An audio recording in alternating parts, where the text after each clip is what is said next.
Iran ಮತ್ತು Israel America ನಡುವೆ ನಡೀತಾ ಇರುವಂತ ಯುದ್ಧ ಇದೆಯಲ್ಲ, ಸ್ಪೆಷಲಿ ನೋಡಿ ಅಮೆರಿಕ ಯಾವ ಲೆವೆಲ್ಗೆ ಬಂದು ನಿಂತಿದೆ ಅಂದ್ರೆ ಕಾಡಿಬೇಡಿ ಯುದ್ಧವನ್ನ ನಿಲ್ಲಿಸುವಂತ ಹಂತಕ್ಕೆ ಬಂದು ನಿಂತಿರುವಂತದ್ದು. ಅದಕ್ಕೆ ಹೇಳೋದು ಯಾವಾಗ್ಲೂ ಯುದ್ಧ ಅಂತ ಬಂದಂತ ಸಂದರ್ಭದಲ್ಲಿ ಆರಂಭ ಮಾಡಬಹುದು ಅಷ್ಟೇ, ಅಂತ್ಯ ಮಾಡ್ಲಿಕ್ಕೆ ಆಗೋದಿಲ್ಲ. ಅದಕ್ಕೆ ದೊಡ್ಡ ಸವಾಲಿರುತ್ತೆ ಅಂತ. ಅದರಲ್ಲೂ ಸ್ಪೆಷಲಿ ಅಮೆರಿಕ ಅನ್ನುವಂತ ವಿಚಾರಕ್ಕೆ ನೋಡೋದಾದ್ರೆ ಮೇನ್ ಆಗಿ ಇಲ್ಲಿ ನಿಮ್ಗೆ ಎಷ್ಟು ಪವರ್ ಇದೆ, ಎಷ್ಟು ದುಡ್ಡಿದೆ, ಎಷ್ಟು ಜನ ಸೈನಿಕರಿದ್ದಾರೆ ಅನ್ನುವಂಥದ್ದಲ್ಲ, ವಿಲ್ ಪವರ್ ಎಷ್ಟಿದೆ ಅನ್ನುವಂಥದ್ದು ಇಂಪಾರ್ಟೆಂಟ್ ಆಗುತ್ತೆ. ಅದನ್ನು ತೋರಿಸ್ತಾ ಇದೆ ಇರಾನ್ ಮತ್ತು ಇಸ್ರೇಲ್ ಆಗಿ ಅಮೆರಿಕ ನಡುವೆ ನಡೀತಾ ಇರುವಂತ 33ನೇ ದಿನದ ಯುದ್ಧ.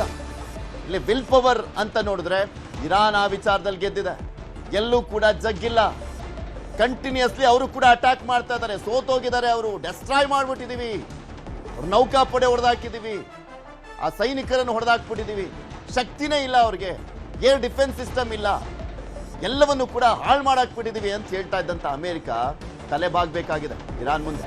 ಇರಾನ್ನ ಅಣ್ವಸ್ತ್ರ ತಯಾರಿಕಾ ಘಟಕಗಳನ್ನ ಟಾರ್ಗೆಟ್ ಮಾಡಲಾಗಿತ್ತು. ಇಸ್ಫಹಾನ್ ಬಂಕರ್ ಮೇಲೆ ಅಮೆರಿಕ ಬಾಂಬ್ ದಾಳಿಯನ್ನ ಮಾಡಿದೆ. 907 kg ತೂಕದ ಬಾಂಬ್ ಅನ್ನ ಹಾಕಿದ್ದಾರಂತೆ ಅಮೆರಿಕದವರು.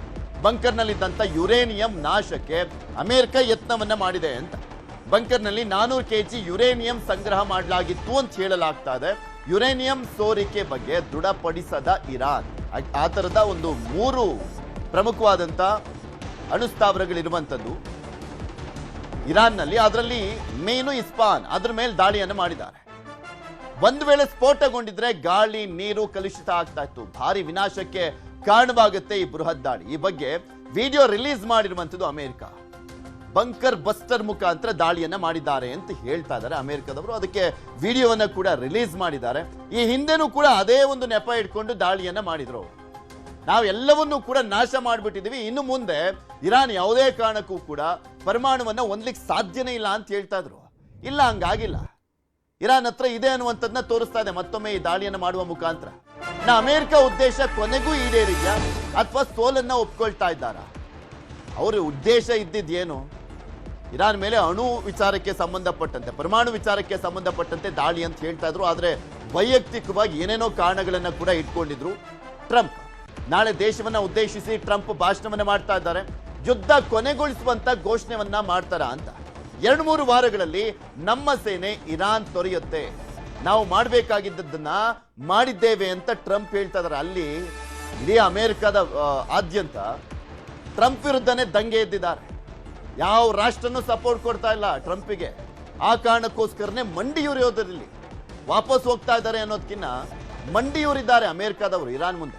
ಈ ಸಂಬಂಧ ಒಪ್ಪಂದ ಆಗ್ಲಿ ಬಿಡ್ಲಿ, ನಾವು ಹೋರಾಡ್ತೇವೆ, 2-3 ವಾರಗಳಲ್ಲಿ ನಾವು ಇರಾನ್ ತೊರೆತೇವೆ ಅಂತ ಹೇಳ್ತಾ ಇದ್ದಾರೆ. ಒಪ್ಪಂದ ಆಗ್ಲಿ ಬಿಡ್ಲಿ, ನಾವಂತೂ ಹೊರಡ್ತೇವೆ ಅಂತ ಹೇಳ್ತಾ ಇರುವಂಥದ್ದು ಅಮೆರಿಕ. 2-3 ವಾರಗಳಲ್ಲಿ ನಾವು ಇರಾನ್ ಅನ್ನ ತೊರೆತೇವೆ. ಮಾತುಕತೆ ಏನೇ ಆದ್ರೂ ಕೂಡ ನಮ್ಮ ನಿರ್ಧಾರ ಬದಲಾಗೋದಿಲ್ಲ. ಇರಾನ್ ಮೇಲೆ ಯುದ್ಧ ನಿಲ್ಲಿಸುವಂತ ಮುನ್ಸೂಚನೆ, ನಾಳಿನ ಘೋಷಣೆ ಬಗ್ಗೆಯೂ ಕೂಡ ವಿಶ್ವ ಕಾತರವಾಗಿ ಕಾಯ್ತಾ ನೋಡ್ತಾ ಇದೆ. ಏನೋ ಮಾಡ್ಬಿಡ್ತಾರೆ, ಅಮೆರಿಕ ಪವರ್ ಅನ್ನ ತೋರಿಸ್ತಾರೆ ಅಂತ ಅನ್ಕೊಳ್ತಾ ಇದ್ರು. ಆದ್ರೆ ಎಷ್ಟು ಮಟ್ಟಿಗೆ ಭಯಗೊಂಡಿದೆ ಅಮೆರಿಕ ಅನ್ನುವಂಥದ್ದು ಕೂಡ ಇದರಲ್ಲಿ ಸ್ಪಷ್ಟವಾಗಿ ಗೊತ್ತಾಗ್ತಾ ಇದೆ. ಟ್ರಂಪ್ ಏನ್ ಮಾತನಾಡಿದರೆ ಒಮ್ಮೆ ನೋಡೋಣ. I would say that within 2 weeks, maybe 3, we're hitting them very hard. Last night we knocked out tremendous amounts of missile-making facilities. We'll leave because there's no reason for us to do this. Look, problem with the Strait, a guy can take a mine, drop it in the water, and say, "Oh, it's unsafe." That's not for us. That'll be for France. That'll be for whoever's using the Strait. We'll be leaving very soon.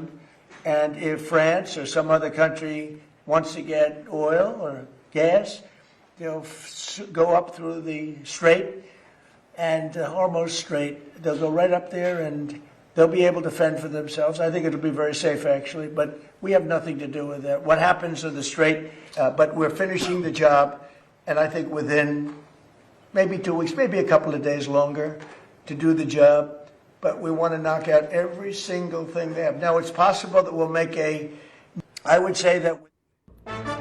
ಯುದ್ಧದಲ್ಲಿ ಏಕಾಂಗಿ ಆಗಿದ್ದಾರಾ Donald Trump ಅನ್ನುವಂಥ ಪ್ರಶ್ನೆ ಇದೆ. Israel ಒಂದು support ಮಾಡ್ತಾ ಇದೆ ಬಿಟ್ರೆ ಇನ್ಯಾರ support ಕೂಡ ಇಲ್ಲ. ಸ್ಪೆಷಲಿ ನ್ಯಾಟೋ ರಾಷ್ಟ್ರಗಳಂತೂ ಡೊನಾಲ್ಡ್ ಟ್ರಂಪ್ ನೀತಿಗೆ ಭಾರಿ ಖಂಡನೆಯನ್ನ ವ್ಯಕ್ತಪಡಿಸ್ತಾನೆ ಇದ್ದಾರೆ. ನ್ಯಾಟೋ ದೇಶಗಳು ಅಂತ ಬಂದಾಗ 32 ದೇಶಗಳು ಬರ್ತವೆ ಆ ನ್ಯಾಟೋ ಪಡೆಗಳಲ್ಲಿ, ಆ ನ್ಯಾಟೋ ರಾಷ್ಟ್ರಗಳಲ್ಲಿ. ಅದು ಉದ್ದೇಶ ಇದ್ದಿದ್ದು ಏನು ಅಂದ್ರೆ ಡಿಫೆನ್ಸ್ ವಿಚಾರಕ್ಕೆ ಸಂಬಂಧಪಟ್ಟಂತೆ, ರಕ್ಷಣೆ ವಿಚಾರಕ್ಕೆ ಸಂಬಂಧಪಟ್ಟಂತೆ.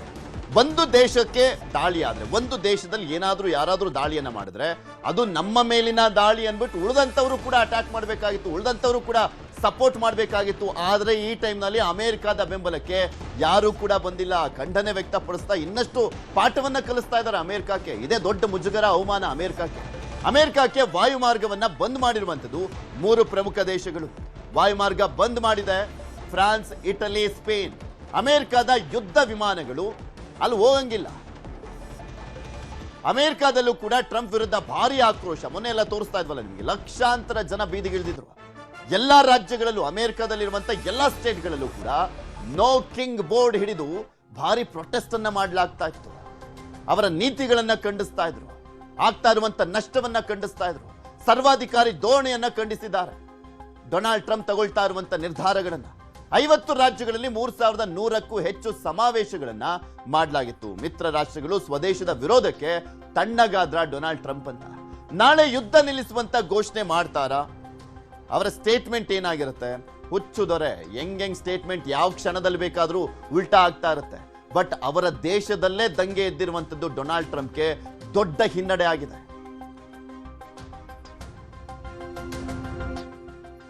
ನೋಡ್ತಾ ಇದ್ವಲ್ಲ ಯುದ್ಧ ಯಾವ್ಯಾವ ರೀತಿಯಾಗಿ ಆಗ್ತಾ ಇದೆ, ಏನ್ ಆಗ್ತಾ ಇದೆ. ಅಟ್ ಪ್ರೆಸೆಂಟ್ USA ಏನ್ ಮಾಡ್ತಾ ಇದೆ, ಇರಾನ್ ಏನ್ ಮಾಡ್ತಾ ಇದೆ ಅಂತ ನೋಡ್ತಾ ಇದ್ವಿ. ಇನ್ನ ಅದರ ಎಫೆಕ್ಟ್ ಇದೆಯಲ್ಲ, ಯುದ್ಧ ನಡೀತಾ ಇರುವಂತ ವಿಚಾರಕ್ಕೆ ಸಂಬಂಧಪಟ್ಟಂತೆ ಗಮನಿಸೋದಾದ್ರೆ ದೊಡ್ಡ ಮಟ್ಟದಲ್ಲಿ ಜಾಗತಿಕವಾಗಿ ಎಫೆಕ್ಟ್ ಆಗ್ತದೆ, ಪರಿಣಾಮ ಬೀರ್ತಾ ಇರುವಂಥದ್ದು. ನಮ್ಮ ರಾಜ್ಯದಲ್ಲಿ ತೋರಿಸ್ತಾನೆ ಇದೀವಿ. Gas trouble, petrol trouble, diesel trouble, ಹಾಗೆ ಯಾವ್ಯಾವ ಕ್ಷೇತ್ರಗಳ ಮೇಲೆಲ್ಲ ಹೊಡೆತ ಬಿದ್ದಿದೆ ಅಂತ. ಹಾಗೆ ಸಿರಿಂಜ್ ಉತ್ಪಾದನೆ ಮೇಲೂ ಕೂಡ ಯುದ್ಧದ ಪರಿಣಾಮ ಬೀರಿರುವಂಥದ್ದು. ಫ್ಯಾಕ್ಟರಿಗಳಿಗೆ ಗಲ್ಫ್ನಿಂದ ಬರ್ತಾ ಇಲ್ಲ ಕಚ್ಚಾ ಸಾಮಗ್ರಿ. ರಾಜ್ಯದ ಅತಿ ದೊಡ್ಡ ಸಿರಿಂಜ್ ನೀಡಲ್ ಘಟಕಕ್ಕೆ ಶಾಕ್ ಎದುರಾಗಿದೆ. ಹುಬ್ಬಳ್ಳಿಯಲ್ಲಿದೆ ರಕ್ಷಮ್ ಮೆಡಿಕಲ್ ಡಿವೈಸ್ ಕಂಪನಿ. ರಾಜ್ಯದ ಅತಿ ದೊಡ್ಡ ಸಿರಿಂಜ್ ನೀಡಲ್ ಘಟಕಕ್ಕೆ ಶಾಕ್ ಇದೆ. ಹುಬ್ಬಳ್ಳಿಯಲ್ಲಿರುವಂಥದ್ದು ರಕ್ಷಮ್ ಮೆಡಿಕಲ್ ಡಿವೈಸ್ ಕಂಪನಿ. ಅದು 200 ಕಾರ್ಮಿಕರು ಕೆಲಸ ಮಾಡುವಂತಹ ಘಟಕಕ್ಕೆ ಸಂಕಷ್ಟ ಎದುರಾಗಿದೆ. ಪೆಟ್ರೋಲ್ ಉಪ ಉತ್ಪನ್ನಗಳಿಂದಲೇ ಸಿರಿಂಜ್ ಅನ್ನ ಉತ್ಪಾದನೆ ಮಾಡಲಾಗುತ್ತೆ. ನೀಡಲ್ ಸಿರಿಂಜ್ ತಯಾರಿಕೆಗೆ ಬರ್ತಾ ಇಲ್ಲ ಕಚ್ಚಾ ವಸ್ತುಗಳು. ಕಚ್ಚಾ ವಸ್ತುಗಳಿಲ್ಲದೆ ಸಿಬ್ಬಂದಿಗೆ ಕೆಲಸವೂ ಕೂಡ ಇಲ್ಲದಂತಾಗಿದೆ. ದಿನಕ್ಕೆ 18 ಲಕ್ಷ ಸಿರಿಂಜ್ ಉತ್ಪಾದಿಸುವಂತ ಕಂಪನಿ, ಆದ್ರೆ ಕಚ್ಚಾ ವಸ್ತುಗಳು ಸಿಗ್ತಾ ಇಲ್ಲ. ಸೊ ಆ ಒಂದು ಪ್ರೊಡಕ್ಷನ್ನೇ ಬಂದಾದಂತಾಗ್ತದೆ. ಮುಂದಿನ ದಿನಗಳಲ್ಲಿ ಕಚ್ಚಾ ಸಾಮಗ್ರಿ ಬರೆದಿದ್ರೆ ಫ್ಯಾಕ್ಟ್ರಿನೇ ಬಂದಾಗಲಿದೆ ಅಂತ ಉದ್ಯಮಿ ವಿಶ್ವನಾಥ ಸೋಮಾಪುರ ಅವರು ಹೇಳಿಕೆಯನ್ನ ಕೊಟ್ಟಿದ್ದಾರೆ. ಯಾವ ರೀತಿಯಾದಂಥ ಸಮಸ್ಯೆ ಅಂತ. ನಾವು ಬರೀ ಮೇಲ್ನೋಟಕ್ಕೆ ಪೆಟ್ರೋಲು, ಡೀಸೆಲ್ಲು, ಗ್ಯಾಸ್ ಒಂದು ನೋಡ್ತಾ ಇರ್ತೀವಲ್ಲ, ಅಷ್ಟು ಮಾತ್ರ ಅಲ್ಲ. ಇಂಪೋರ್ಟ್ ಎಕ್ಸ್ಪೋರ್ಟ್ ಸಾಕಷ್ಟು ವಿಚಾರಗಳಿಗೆ ಸಂಬಂಧಪಟ್ಟಂತೆ ಸಾಕಷ್ಟು ಕ್ಷೇತ್ರಗಳಿಗೆ ಹೊಡೆತ ಬಿದ್ದಿದೆ ಈ ಯುದ್ಧ. ಮಧ್ಯಪ್ರಾಚ್ಯ ಯುದ್ಧದ ಏನಾಗಿದೆ ಅಂದರೆ ನೋಡ್ರಿ, ಫಸ್ಟ್ ಅಲ್ಲಿ ರಾ ಮಟೀರಿಯಲ್ ನಮಗೇನು ಬರ್ತದೆ, ಕ್ರೂಡ್ ಆಯಿಲಿಂದ ರಾ ಮಟೀರಿಯಲ್ ಕನ್ವರ್ಟ್ ಆಗುತ್ತೆ. ನಮ್ಮದು PP ಮತ್ತು TP ಮಟೀರಿಯಲ್ಲು, ಅಥವಾ ನಮ್ಮದು ಫಿಲ್ಮ್ ಮಟೀರಿಯಲ್ ಇರ್ಬೋದು, ಲ್ಯಾಮಿನೇಟ್ಸ್. ಸೊ ಇದೆಲ್ಲ ಪಾಲಿಸ್ಟರ್ ಬೇಸ್ಡ್ ಇದಿರ್ತದೆ. ಎಲ್ಲ ಪೆಟ್ರೋಲಿಯಂ ಉತ್ಪನ್ನಗಳದ್ದು ಬೈ ಪ್ರಾಡಕ್ಟ್ಸ್ ಇವಲ್ಲ. ಸೊ ಕ್ರೂಡ್ ಆಯಿಲ್ ಸಪ್ಲೈ ಆಗಿದ್ದಕ್ಕೆ, ಕಡಿಮೆ ಆಗಿದ್ದಕ್ಕೆ, ಶಾರ್ಟೇಜ್ ಆಗಿದ್ದಕ್ಕೆ ಈ ಎಲ್ಲ ಪ್ರೊಡಕ್ಷನ್ ಸ್ಟಾಪ್ ಮಾಡಿದ್ದಾರೆ. ಸೊ ಇವೆಲ್ಲ ಏನಾಗಿದೆ, ನಮ್ಮ ಮೆಡಿಕಲ್ ಇಂಡಸ್ಟ್ರಿ ಇರ್ಬೋದು, ನಮ್ಮದು ಇಲ್ಲಿ ಕರ್ನಾಟಕದಲ್ಲಿ ರಕ್ಷಣಾ ಮೆಡಿಕಲ್ ಡಿವೈಸಲ್ಲಿ ಸಿರಿಂಜಸ್ ನಾವು ಉತ್ಪಾದನೆ ಮಾಡ್ತಾಯಿದ್ದೀವಿ. ಈಗ ಸಿರಿಂಜ್ ಉತ್ಪಾದನೆಗೆ ಬೇಕಾಗುವಂಥ PP ಮಟೀರಿಯಲ್ಲು ಮತ್ತು TP ಮಟೀರಿಯಲ್ ಶಾರ್ಟೇಜ್ ಆಗಿದೆ. ಸೊ ಹೀಗಾಗಿ ಉತ್ಪಾದನೆ ಕುಂಠಿತವಾಗಿದೆ, ಸ್ಲೋ ಆಗಿ ನಡೀತಾ ಇದೆ. ಎಕ್ಸ್ಪೆಕ್ಟೆಡ್ ಸೇಲ್ಸ್ ಇದು ಪ್ರೊಡಕ್ಷನ್ ಆಗ್ತಾ ಇಲ್ಲ. ಮುಂದಿನ ದಿನಗಳಲ್ಲಿ ಸ್ವಲ್ಪ ಇದು ಅಭಾವ ಆಗ್ಬೋದು.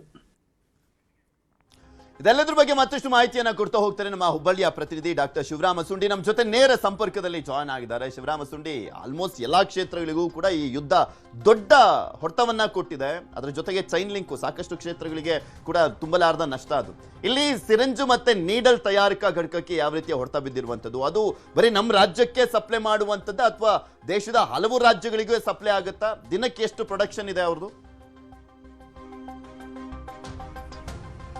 ಪೃಥ್ವಿರಾಜ್, ಇಲ್ಲಿ ದಿನಕ್ಕೆ 18 ಲಕ್ಷ ಸಿರಿಂಜ್ಗಳನ್ನ, ಅಂದರೆ ವೆರೈಟಿ, ಅಂದರೆ ಬೇರೆ ಬೇರೆ ಗಾತ್ರದ ಒಂದು ಸಿರಿಂಜ್ಗಳನ್ನ ತಯಾರು ಮಾಡಲಾಗ್ತಾ ಇತ್ತು. ಇದು ಕರ್ನಾಟಕದ ಏಕೈಕ ಕಾರ್ಖಾನೆಯಾಗಿದೆ ಏನು ರಕ್ಷಮ್. ಜೊತೆಗೆ ದಕ್ಷಿಣ ಭಾರತದ ಅತಿ ದೊಡ್ಡ ಒಂದು ಕಾರ್ಖಾನೆಯಾಗಿತ್ತು. ಅಂದರೆ ಕರ್ನಾಟಕದ ಸಪ್ಲೈ ಜೊತೆಗೆ ದಕ್ಷಿಣ ಭಾರತದ ವಿವಿಧ ರಾಜ್ಯಗಳಿಗೂ ಸಹ ಇಲ್ಲಿಂದ ಒಂದಷ್ಟು ಪೂರೈಕೆ ಆಗ್ತಾ ಇತ್ತು. ಹಾಗಾಗಿ ಇದು ಏನು ಕಚ್ಚಾ ಸಾಮಗ್ರಿ ಕೊರತೆಯಿಂದಾಗಿ ಈ ಒಂದು ಕಾರ್ಖಾನೆ ಮೇಲೆ ನೇರವಾಗಿ ಪರಿಣಾಮ ಆಗ್ತಾ ಇದೆ. ಈಗೇನು PP ಮತ್ತು TP ಮಟೀರಿಯಲ್ ಈ ಒಂದು ಬೇಕಾಗುತ್ತೆ. ಅಂದರೆ ಈಗೇನು ಕಚ್ಚಾ ಒಂದು ತೈಲ ಇರುತ್ತೆ, ಆ ಒಂದು ಕಚ್ಚಾ ತೈಲದ ಒಂದು ಬೈ ಪ್ರಾಡಕ್ಟ್ ಆಗಿ ಆ ಒಂದು ಇದನ್ನು ಉತ್ಪಾದನೆ ಮಾಡಲಾಗುತ್ತೆ. ಈಗ ತೈಲದ ಕೊರತೆ ಆಗಿರೋದ್ರಿಂದಾಗಿ ಈ ಒಂದು ಕಚ್ಚಾ ತೈಲದ ಮೂಲಕ ಈ ಒಂದು ಪ್ರಾಡಕ್ಟ್ಗಳ ತಯಾರು ಮಾಡೋಕ್ಕೆ ಸ್ಥಗಿತಗೊಂಡಿದೆ.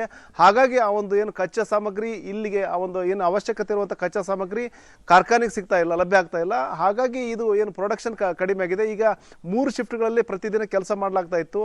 200 ಕಾರ್ಮಿಕರು ಇಲ್ಲಿ ಕೆಲಸ ಮಾಡ್ತಾರೆ. ಆದರೆ ಈಗ ಒಂದು ಶಿಫ್ಟ್ಗೆ ಸೀಮಿತ ಆಗಿದೆ ಮತ್ತು 25% ಪ್ರತಿಶತ ಮಾತ್ರ ಈಗ ಉತ್ಪಾದನೆ ಆಗ್ತಾ ಇದೆ. ಈಗ ಕಚ್ಚಾ ಸಾಮಗ್ರಿ ಕೊರತೆ ಇದೇ ರೀತಿ ಮುಂದುವರೆದಲ್ಲಿ ಖಂಡಿತ ಮುಂದಿನ ದಿನಗಳಲ್ಲಿ ಪ್ರೊಡಕ್ಷನ್ ಸ್ಥಗಿತ ಆಗುತ್ತೆ. ಯಾಕಂದ್ರೆ ಈಗೇನು ಅವ್ರ ಹತ್ರ ಏನು ಮೆಟೀರಿಯಲ್ ಇದೆ, ಕಚ್ಚಾ ಸಾಮಗ್ರಿ ಇದೆ, ಆ ಒಂದು ಕಚ್ಚಾ ಸಾಮಗ್ರಿ ಇಟ್ಕೊಂಡು ಸದ್ಯ ಉತ್ಪಾದನೆ ಮಾಡಲಾಗ್ತಾ ಇದೆ. ಒಂದು ಶಿಫ್ಟ್ ಮೂಲಕ ಒಂದು ಕಂಟಿನ್ಯೂ ಮಾಡಿದ್ದಾರೆ. ಆದರೆ ಇದೇ ಪರಿಸ್ಥಿತಿ ಮುಂದುವರೆದಲ್ಲಿ ಖಂಡಿತ ಸಂಪೂರ್ಣವಾಗಿ ಬಂದಾಗುತ್ತೆ ಮತ್ತು ಇದು ಆಸ್ಪತ್ರೆಗಳ ಮೇಲೆ ನೇರ ಪರಿಣಾಮ ಆಗುತ್ತೆ. ಯಾಕಂದ್ರೆ ಸಿರಿಂಜ್ಗಳು ಏನು ಬೇಕಾಗಿದೆ ರೋಗಿಗಳಿಗೆ ಏನು ಇಂಜೆಕ್ಷನ್ ಹಾಕ್ಲಿಕ್ಕೆ, ಆ ಸಿರಿಂಜ್ಗಳ ಉತ್ಪಾದನೆನೇ ಸ್ಥಗಿತಗೊಳ್ಳೋದಾಗುತ್ತೆ. ಹಾಗಾಗಿ ಮುಂದಿನ ದಿನಗಳಲ್ಲಿ ಪರಿಸ್ಥಿತಿ ಮತ್ತಷ್ಟು ಬಿಗಡಾಯಿಸ್ತದೆ ಅಂತ ಹೇಳ್ಬೋದು. ಈ ನಿಟ್ಟಿನಲ್ಲಿ ಕೇಂದ್ರ ಸರ್ಕಾರ ಸಹ ಒಂದಷ್ಟು ಏನು ಮುತುವರ್ಜಿ ವಹಿಸಿ ಒಂದಷ್ಟು ಕ್ರಮಗಳು ಕೈಗೊಳ್ಳಬೇಕಾಗಿದೆ ಅನ್ನೋ ಒಂದು ಆಗ್ರಹ ಉದ್ಯಮಿಗಳದಾಗಿದೆ. ಪೃಥ್ವಿರಾಜ್.